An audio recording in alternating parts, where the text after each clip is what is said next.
स्वागत है आपका अपनी बायोलॉजी क्लासेस में। आज हम स्वायत्त तंत्रिका तंत्र अर्थात ऑटोनोमस नर्वस सिस्टम के बारे में पढ़ेंगे।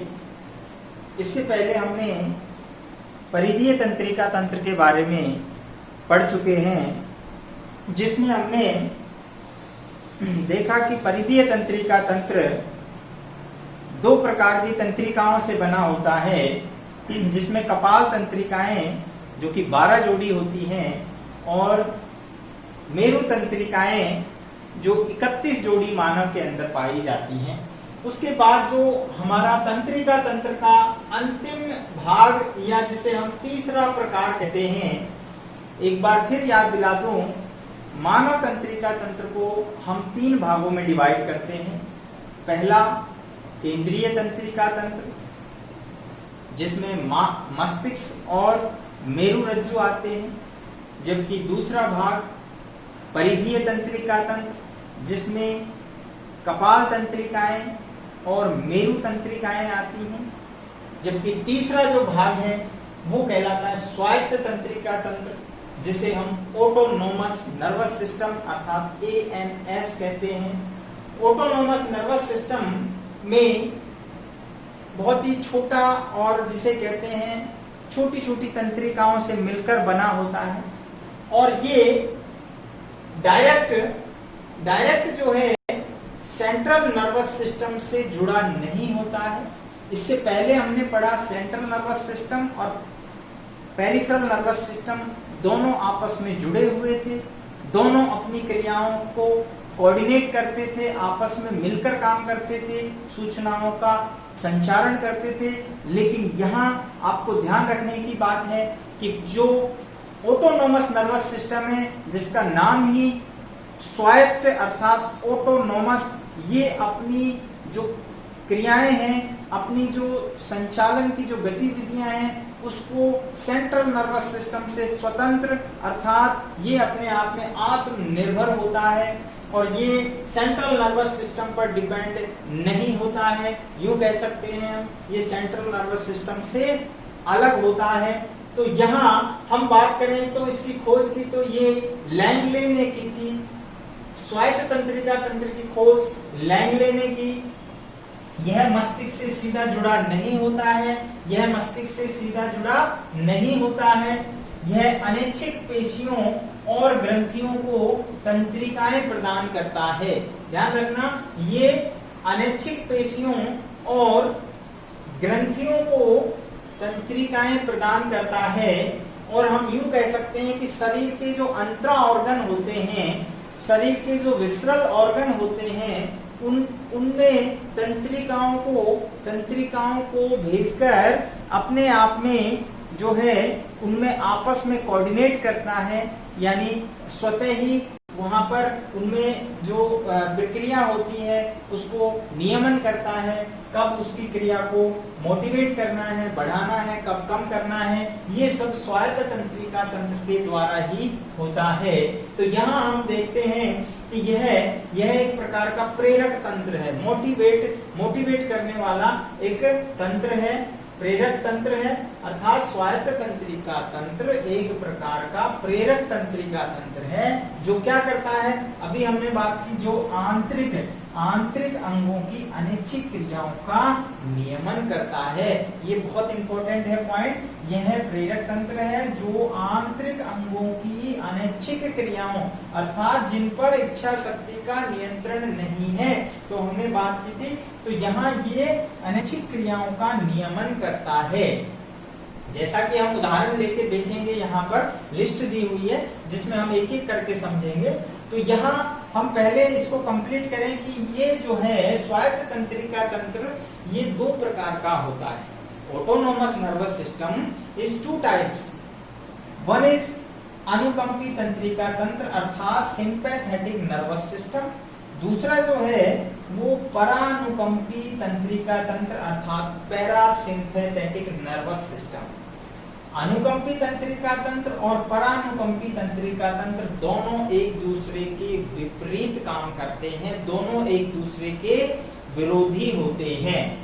अर्थात यहाँ इसको हम इस प्रकार समझ सकते हैं कि जैसा परानुकंपी, जो नाम से ही समझ में आ रहा है, परा प्लस अनुकंपी दो शब्दों से बना है, अर्थात जो अनुकंपी से परे हो, अर्थात जो अनुकंपी के विपरीत काम करे वो परानुकंपी है, अर्थात पैरासिम्पैथेटिक नर्वस सिस्टम होता है। तो यहाँ अनुकंपी तंत्रिका तंत्र क्या करता है, आपात परिस्थितियों में, इसको इस प्रकार हम समझ सकते हैं कि जो अनुकंपी तंत्रिका तंत्र होता है वो आपात परिस्थितियों में जब हमारे कोई इस प्रकार की इमरजेंसी कंडीशंस आती हैं तो उनको तैयार करता है, उनके लिए हमारे शरीर को, हमारे जो बॉडी है उसके ऑर्गन्स को क्या करता है, ये प्रिपेयर करता है उन जो जिसे हम कह रहे हैं इमरजेंसी कंडीशंस आती हैं, आपात परिस्थितियां आती हैं, उन्हें फेस करने के लिए इसे क्या करता है, ये तैयार करता है, प्रिपेयर करता है, मोटिवेट करता है। जबकि परानुकंपी पैरासिम्पैथेटिक नर्वस सिस्टम क्या करेगा, जब आपात परिस्थितियां समाप्त हो जाती हैं, यानी उन परिस्थितियों के निकल जाने के बाद हमें पुनः वापस नॉर्मल स्थिति में लाने के लिए यानी प्रेरित करता है। तो दोनों ही प्रेरक तंत्र की तरह काम करते हैं। एक जो है जो आपात परिस्थितियां उनके लिए तैयार करने के लिए मोटिवेट करेगा, जबकि जब दूसरा जो है वो आपात परिस्थितियां निकल जाने के बाद हमें नॉर्मल, क्योंकि नॉर्मल भी तो लाना जरूरी है शरीर को, तो इस प्रकार हम कह सकते हैं कि दोनों एक दूसरे के विपरीत काम करते हैं। तो मुझे लगता है ये चीज समझ में आ गई होगी, इसमें कुछ ज्यादा हमें सोचने की जरूरत नहीं है। दोनों अनुकंपी एंड परानुकंपी, पैरासिम्पैथेटिक और सिंपैथेटिक नर्वस सिस्टम एक दूसरे के विपरीत काम करते हैं। कैसे काम करते हैं उसे हम यहाँ देखते हैं। तो यहाँ एक टेबल मैंने बनाई है आप लोग के लिए। ये टेबल और भी इसके अंदर आगे तक जो है बहुत सारे फंक्शंस और क्रियाओं को हम दिखा सकते हैं, बुक में आपके बनी हुई होगी। मैंने आपको यहाँ पर कुछ जो है कुछ फंक्शंस के बारे में बताया है जिससे हम रिलेट करके अनुकंपी और परानुकंपी को समझ सकें कि ये दोनों आपस में किस प्रकार कार्य करते हैं। तो सबसे पहले हम बात करते हैं, जैसे फर्स्ट पॉइंट है हमारा कि हृदय धड़कन को बढ़ाता है। अनुकंपी क्या करता है, हृदय धड़कन को बढ़ाता है, यानी हार्ट बीट को बढ़ाएगा, जबकि ये क्या करेगा, परानुकंपी उसको कम करता है। अब आप इसको ऐसे समझ सकते हैं, मान लीजिए अचानक से अपने सामने कोई ऐसा कोई एक्सीडेंट हो जाता है जिसको हम देखकर अचानक से, यानी हमारा हृदय जो है एक प्रकार से उसको देखकर बहुत तेजी से हार्ट बीट बढ़ने शुरू हो जाती है। तो उस परिस्थिति के लिए, चूंकि वो आपात परिस्थितियां हैं, तो ऐसी परिस्थितियों को यानी फेस करने के लिए, यानी हमारे जो अनुकंपी तंत्रिका तंत्र है वो क्या करेगा, हार्ट बीट को बढ़ा देगा। तो आप देखेंगे आपके हार्ट बीट तेज हो जाती है, आप घबराने लगते हैं, ठीक है, रोंगटे खड़े हो जाते हैं। ये सारी जो क्रियाएं, पुतली जो हमारी आंख की जो पुतली है, पिपिल उसका वो फैल जाती है, राइट। तो ये सब क्या है, ये अनुकंपी तंत्रिका तंत्र कर रहा है, आपको प्रेरित कर रहा है, आपको मोटिवेट कर रहा है उन एक्सीडेंटल या जो हम कह सकते हैं उन इमरजेंसी कंडीशंस को फेस करने के लिए उसको तैयार कर रहा है। अब जब मान लीजिए वो कंडीशन जब निकल गई, वो क्षण निकल गया, परिस्थितियां खत्म हो गई, तो वापस से क्या करेगा भाई, हृदय की जो हार्ट बीट है, हृदय की धड़कन है, उसको नॉर्मल भी तो करना है, ठीक है। पुतलियां फैल गई, आपकी पुतलियां फैल गई, आदमी जो है एकदम बेहोशी की स्थिति में आ जाता है कई बार, तो उसको वापस से नॉर्मल भी तो लाना है। ये थोड़ी नहीं है कि वो ऐसे ही पड़ा रहेगा। या हम बात करते हैं कि जैसे यहाँ पर इरेक्टर पिल्ले पेशियां कहाँ होती हैं, ये होती हैं हमारे जो रोम होते हैं, जो हमारे त्वचा पर जो बाल होते हैं, रोम होते हैं, उनकी पुटिकाओं के आधार में इरेक्टाइल पिल्ले पेशियां होती हैं, जिनको हम स्किन के अंदर पढ़ेंगे। ये क्या करती है, इनकी जो गति है उसको नियंत्रित करती है, अर्थात ये कब खड़े होंगे, जो हम कहते हैं रोंगटे खड़े होना। तो रोंगटे कब खड़े होंगे, जब कोई अचानक जो है आपात परिस्थितियां हमारे सामने उपस्थित होती हैं, तो हम क्या करते हैं, हमारा जो अनुकंपी तंत्रिका तंत्र है वो क्या करेगा, इन पेशियों को उत्तेजित करेगा और रोंगटे खड़े होंगे, अर्थात हमारे रोम खड़े हो जाते हैं।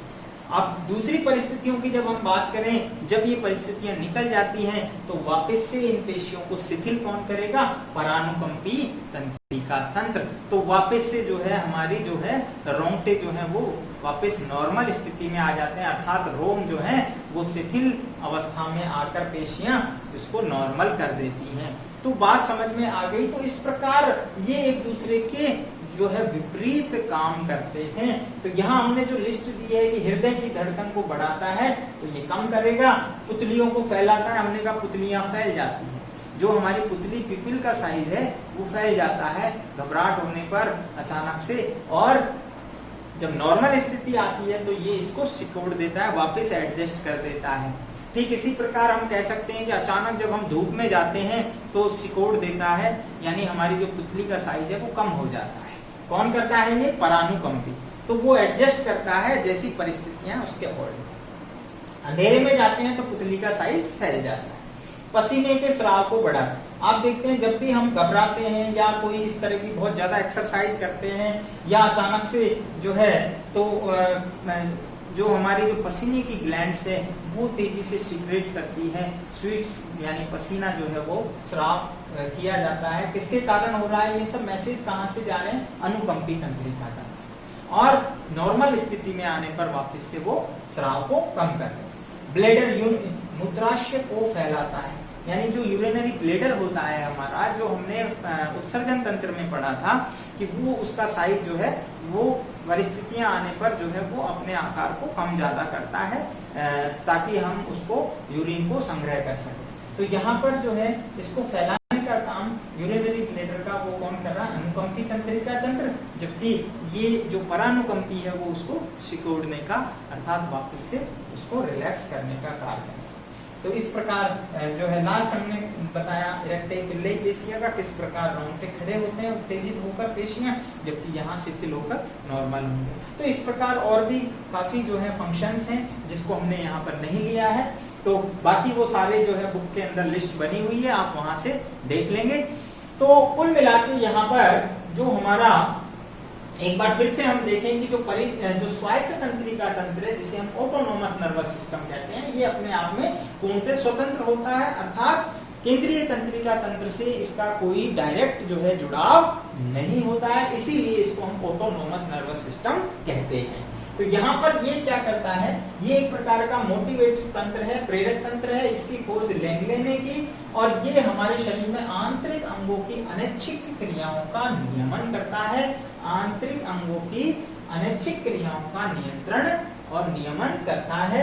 और ये दो प्रकार का होता है, अनुकंपी और परानुकंपी, और दोनों आपस में एक दूसरे के विपरीत काम करते हैं। एक आपातकाल परिस्थितियों के लिए शरीर को तैयार करता है, उसके ऑर्गन्स को वो सारी क्रियाएं करवाने के लिए मोटिवेट करता है जिनके लिए वो तैयार हो पाता है, जबकि परानुकंपी जो है उसको वापस से जब आपात परिस्थितियां निकल जाती हैं तो रिलैक्स करने के लिए, यानी पुनः सामान्य स्थिति में स्थापित करने के लिए कार्य करता है। तो इस प्रकार जो है हमारा ये स्वायत्त तंत्रिका तंत्र कंप्लीट हो जाता है। इसके बाद हम नेक्स्ट वीडियो में मिलेंगे, तब तक देखते रहिए लगातार।